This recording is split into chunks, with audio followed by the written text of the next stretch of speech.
जी नमस्कार, मैं अजय सिंह सैनी, महासचिव राजनीति एकम सनातन भारत दल। देखिए, मीडिया बंधुओं का बहुत बहुत धन्यवाद कि आपने एक विषय उजागर किया जो सनातन से जुड़ा हुआ था। किस तरह सनातन का वहां अपमान किया जा रहा है। जो नगरोटा के धमी में हमारी चंडी माँ का मंदिर है, उस चंडी माँ के मंदिर में दर्शन करने के लिए हमारे जम्मू से लोग जाते हैं। अब जो नया नया वहां पे एक सरोवर का निर्माण किया गया है, पर जो गतिविधियां वहां देखने को मिल रही हैं वो एक स्विमिंग पूल की तरह है। वहां पर एक जो सरोवर की मान्यता होती है कि किस तरह लोग सरोवर में जाते हैं, वहां पर स्नान करते हैं, अपने दुख दर्द दूर करते हैं, भगवान को याद करते हैं, वो सब चीजें उस सरोवर में नहीं देखी जा रही हैं। और जो स्विमिंग पूल जैसा विषय है वहां पर देखा जा रहा है कि लोग वहां हुड़दंग मचा रहे हैं। वहां पर किसी भी तरह की कोई क्रॉस चेकिंग नहीं है कि कोई नॉन वेज खाकर या कोई अल्कोहल कंज्यूम कर वहां पर आ रहा है और सरोवर का अपमान कर रहा है। वो जो शिवलिंग वहां बना हुआ है, उस शिवलिंग को पूरी तरह से कवर किया गया है, जिस पर कोई धूप बत्ती नहीं कर सकता, जिस पर कोई उन्हें जल नहीं जला सकता। तो उस शिवलिंग की फिर जरूरत क्या है वहां पर, जिसको आप जिंदा ही नहीं रख सकते। तो ये सब चीजें सोचने वाली हैं। और मैनेजमेंट कमेटी किस तरह से सोई है या उसका बीच में क्या लालच है, मुझे समझ नहीं आ रही कि उसको ये सब चीजें दिख नहीं रही हैं। आखिर जो मैनेजमेंट कमेटी है वो सनातन धर्म से आती है, उसको पता नहीं है कि क्या सनातन धर्म की लिमिटेशंस हैं, क्या चीजें होनी चाहिए, क्या नहीं होनी चाहिए। ये सब सोचने का विषय है। और हमारा उनसे कहना है एकम सनातन भारत दल की तरफ से कि हम इसका विरोध करते हैं जो चीजें वहां पर हो रही हैं। इन सब चीजों को देखते हुए कि जिस तरह श्राइन बोर्ड में कमर्शियलाइजेशन हो गई है, यही कमर्शियलाइजेशन आप यहां पर भी लेके आ रहे हैं कि आपने वहां 20 रुपए टिकट रख दी गई है।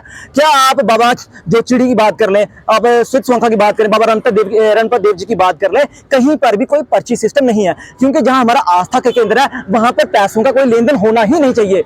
मगर जो वहां पर चीजें हो रही हैं बिल्कुल एक्सेप्ट नहीं हम कर सकते हैं। इसलिए हमारा एकम सनातन भारत दल की तरफ से आप कहना है उस मैनेजमेंट कमेटी को कि जल्द से जल्द वहां पर कानून नियमित किए जाए, वहां पर एक लिमिटेशन दायर की जाए और खुद ही वहां पर एक प्रेस कॉन्फ्रेंस के माध्यम से या जिस भी तरह से वहां पर चीजें बिल्कुल व्यवस्था प्रॉपर की जाए, जो एक मंदिर में होती है, जो एक सरोवर के लिए होती है, ना कि स्विमिंग पूल के लिए होती है। और पिकनिक स्पॉट के लिए मेरी जम्मू के युवाओं से मेरा निवेदन है कि पिकनिक स्पॉट के लिए हमारे पास बहुत सारी जगहें हैं, कृपया उसको सरोवर रहने दें, उसे मंदिर को मंदिर रहने दें, ताकि हमारी आस्था बची रहे, हमारा सनातन बचे रहे, तभी हमारे जम्मू का यहाँ पे उत्थान होगा, अन्यथा हमारा पतन निश्चित है। क्योंकि जो संगमरमर होता है, संगमरमर को भी हम उसमें भी जान होती है।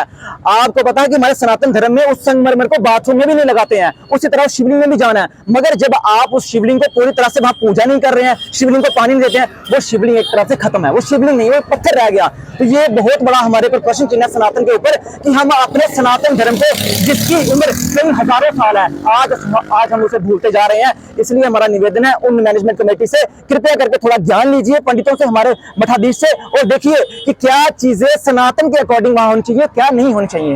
एकम सनातन भारत दल का ये ट्रैक रिकॉर्ड है कि हमने हिंदुओं के विषयों को लेकर, हमारे जम्मू के कल्चर को लेकर और अपने सनातन धर्म को लेकर हमेशा फ्रंट फुट पे खड़े रहे हैं। और आपका मैं सारा धन्यवाद करूंगा कि आप मीडिया ने इस विषय को उजागर किया है। हमारी नजर में ये विषय नहीं था। और जो दूसरे संगठन है, ये कोई भी पॉलिटिकल पार्टी है, उन्हें भी अपने जब धर्म की बात आए तो अपने राजनीतिक दल को पीछे रखना चाहिए, अपने संगठन की जो कुछ उनकी मजबूरियां हैं उन्हें पीछे रखकर सनातन के लिए खड़ा होना चाहिए, क्योंकि सनातन ही आपके लिए सर्वोपरि है और सनातन ही आपकी गुड्डी चढ़ाने वाला है। जब आप सनातन से पीछे हटेंगे तो आप भी कहीं ना कहीं नीचे गिरेंगे, और आप भी चाहते हैं कि नीचे गिरना कोई स्वीकार नहीं करेगा। इसलिए सनातन का विषय जहां हो, सनातन की आस्था का खिलवाड़ हो, वहां फ्रंट फुट पर आइए, हमेशा लड़िए। देखिए, जो आगे मतलब जरूरत पड़ेगी, जिस चीज की हमें नीड पड़ेगी, अगर एजुकेशन की नीड पड़ेगी, कोई प्रोटेस्ट की नीड पड़ेगी, हम उसके लिए करेंगे, क्योंकि ये हमारे जम्मू की बात है, हमारी चंडी माँ जो सरोवर बना है, हमारी आस्था की बात है, और आस्था से ऊपर सर्वोपरि कोई नहीं है। इसलिए जिस चीज की हमें जरूरत बन पड़ेगी हम वो चीज करेंगे।